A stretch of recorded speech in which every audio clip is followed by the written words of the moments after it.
ဘာသာစာအသားကင်တစ်ချောင်းကို900ကျပ်ပဲပေးရတဲ့ဒီဒုတ်ထိုဟော့ပေါ်ဆိုင်မှာတကြံ promotion အမိုက်စာတွေပေးနေတယ်ဆိုတာကိုသိပြီးကြပြီလားရှင်ဆိုင်ဖွင့်လာပိတ်လားဆိုပြီးတော့မင်းနေကြတဲ့သူတွေအတွက်တကြံတွင်းမှာလည်းပိတ်ရက်မရှိဘဲနဲ့ဆိုင်ဖွင့်တာမို့အရသာထိထိမိမိနဲ့ဒုတ်ထိုဟော့ပေါ်စားချင်တဲ့သူတွေအတွက်တော့ကွက်တီပါပဲတကြံအတွက် promotion တွေအနေနဲ့4လပိုင်းလကုန်အထိ3သိန်းဖို့ပြည့်အောင်စားလို့ရှိရင်1000တန်ကူပွန်ကတ်2သိန်းဖို့ပြည့်အောင်စားလို့ရှိရင်2000တန်ကူပွန်ကတ်လေးပေးသွားမှာဖြစ်ပါတယ်ဒါတင်မကသေးပဲနဲ့နွေရာသီမှာအဆုပ်ကိုအားကောင်းစေတဲ့မှုဖြူနဲ့တခြားအချိုပွဲလေးရဲ့ဖရဲသီးတွေငါးမုံကြော်တွေကိုလည်း F4C မေတ္တာလက်ဆောင်ဝိုင်းနိုင်ကိုကျွေးရုံမှာဖြစ်ပါတယ်ဒီဆိုင်ကဟင်းရည်အရသာကတော့အထွေထူးပြောစရာမလိုအောင်တရုတ်အရသာထိထိမိမိနဲ့တော်တော်လေးကိုစားလို့ကောင်းတဲ့နေရာမှာပါပါတယ်ဆိုင်နာမည်လေးကတော့လောက်ချင်းသူဟော့ကောချွန်ချွန်ရှမ်းဖြစ်ပါတယ်လိပ်စာလေးက58လမ်းနဲ့39လမ်းတောင်ရဲမုံတောင်မန္တလေးမြို့မှာရှိရာဖြစ်ပါတယ်ရှင်။ဆိုင်လေးကအပေါ်တက်အောက်ထက်နှစ်ထပ်ရှိပြီးတော့ဆိုင်နေရာကြကြဝင်းဝင်းလေးနဲ့ကိုမှ Chinese decoration လှလှလေးနဲ့မို့မိသားစုတွေတငယ်ချင်းတွေနဲ့အတူတူလာမယ်ဆိုလို့ရှိရင်ထိုင်လို့ကောင်းတဲ့ဆိုင်လေးပါ။အေးတွေဘီယာတွေလည်းအစုံရတယ်။ဒီအောက်ထပ်မှာကတော့လေအကင်တွေရွေးလို့ရတဲ့နေရာလေးရှိပါတယ်။အကင်တွေကအသားရောပင်လယ်စာရောအရွက်ရောဘယ်ဟာကိုပဲယူယူတစ်ချောင်းကို900ကျပ်ဖြစ်ပါတယ်။အခုလိုမျိုးလိမ္မော်ရောင်ခွက်လေးကတစ်ခွက်ကို12800ကျပ်အနက်ရောင်က8800ကျပ်နဲ့အဖြူခွက်လေးကတော့6800ကျပ်ဖြစ်ပါတယ်။လုံးဝကိုလက်ဆက်တန့်ရှင်ပြီးတော့အသားတွေပင်လယ်စာတွေစုံလင်နေအောင်ကိုထားပေးထားပါတယ်။အမဲသားကြိုက်တဲ့သူတွေအတွက်ဆိုလို့ရှိရင်အမဲရင်နူးစီဝူရှန်နှစ်အမဲဖို့တာမာလာအမဲဖို့တာအမဲဝမ်းပိုက်တာအမဲရှာဂျူးမြင့်အမဲတာနနံမင်းအမဲတာငရုတ်ကောင်အမဲတာတော်တော်လေးကိုစုံနေအောင်ရှိရပေါ့နော်ကြက်တာဝက်တာပင်လယ်စာတွေနဲ့ပတ်သက်ပြီးတော့လေရွေးချယ်ကြရအများကြီးရှိပါတယ်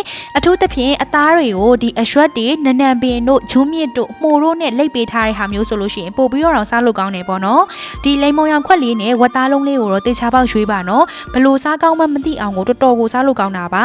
ဟင်းရည်ကတော့တကန့်အိုနှစ်ကန့်အိုရှိပြီးတော့မာလာအနှစ်အိုအချင်းအိုအချိုအဆက်အိုအချိုအပေါ့အိုဆိုပြီးတော့၄မျိုးရှိပါတယ်အရသာကြတော့အဆက်အယိုးနှစ်ကောလာဂျင်မှုအရသာကြက်အရသာခရမ်းကျင်သည့်အရသာနဲ့အချင်းအရသာဆိုပြီးတော့ရှိရပေါ့နော်တကယ်ကတော့လေဗမာချက်ကိုနူးဣနေအောင်ပြုတ်ပြီးတော့မှဟင်းရည်လုပ်ပေးထားတဲ့ကြက်သားအဆက်အိုးရဲ့မှုအရသာတွေရဲ့ကို highly recommend လုပ်ချင်ပါတယ်တကယ်ကဒီတစ်ခါကောလာဂျင်နဲ့အဆက်အိုးလေးယူထားတာပေါ့နော်သူ့ရဲ့ဟင်းရည်အရသာတော့လေအထွေထူးပြောနေစရာမလိုဘူးပေါ့နော်တရုတ်ပြည်ချိန်သူးမျိုးကနေလာဖွင့်ထားတာမို့တရုတ်အရသာထုံဆက်မွေးအရသာထိထိမိမိကိုခန်းစားရမှာဖြစ်ပါတယ်တကယ်ကတော့အဆက်အိုးအရသာနဲ့စက်သားအိုးကိုအရန်ကြိုက်တယ်ပေါ့နော်အသားတွေဆိုလို့ရှိရင်အဆက်အိုးထဲမှာပြုတ်ပြီးတော့စားလိုက်ရတဲ့အရသာက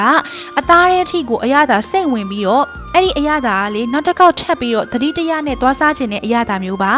ပြီးလို့ရှိရင် तू ကလေအနံ့လေအရန်မိုးရပေါ့နော်အချင်းကတော့ကိုယ်တိုင်ဆက်လို့ရပြီမဲ့တစင်ကတော့ဆိုင်ရအကူအမတွေရဲ့လက်ရအောင်ပို့ပြီးတော့ကြိုက်ပါတယ်ပြီးလို့ရှိရင်သူတို့စီကဒီမုံလာဥချင်ဆိုလို့ရှိရင်လေကျွတ်ကျွတ်ရွရွနဲ့လက်လက်ဆက်ဆက်လေးနဲ့မိုးစားလို့တော်တော်လေးကောင်းပါတယ်အဆက်အိုးထဲမှာအသားတွေထည့်ပြုတ်ပြီးတော့ကောလာဂျင်ကြက်သားနဲ့မှုအရသာတွေရဲ့ကမှာအရွက်တွေထည့်ပြုတ်ပြီးတော့စားတာကဟင်းရည်အရသာကိုပို့ပြီးတော့ပေါ်လွင်စေပါတယ်ပြီးလို့ရှိရင်တော့လောက်ချင်းတုံးမှာကတစင်တို့ဒီနွေရာသီမှာရှင်အေးရအောင်လို့အခုလိုမျိုးမှုဖြူနဲ့တကြားအချိုပွဲလေးလည်းလက်ဆောင်တိုက်ပါသေးတယ်ပူပူဆက်ဆက်တွေစားပြီးလို့ရှိရင်တကယ်ကိုရှင်အေးစေတဲ့အချိုပွဲလေးပါပြီးတော့တကယ်ဒီတရုတ်အချိုပွဲလေးတွေလည်းမြည်ကြည့်ခဲ့တယ်ပေါ့နော်ထညက်လေးနဲ့ကိုမှ CCE လေးနဲ့အရသာချိုစိတ်လေးနဲ့မို့စားလို့ကောင်းပါတယ်